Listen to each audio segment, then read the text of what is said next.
And where there is envy, there is every kind of evil practice.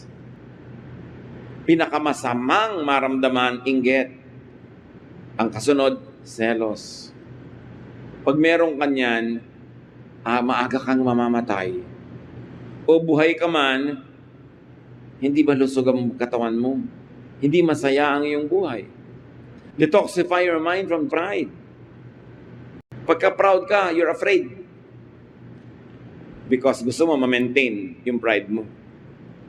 Natatakot kang matalo, natatakot kang madaig, maungusan, natatakot kang makita ang iyong kahinaan dahil hindi ka na magiging proud. Malaking amoy ang pride. The less pride you have, the more free you are. Kaya ang taong proud, hirap na hirap i-maintain yung kanyang kalagayan para siya manatiling proud. 1 John 2:16, the pride of life comes not from the Father, but from the world.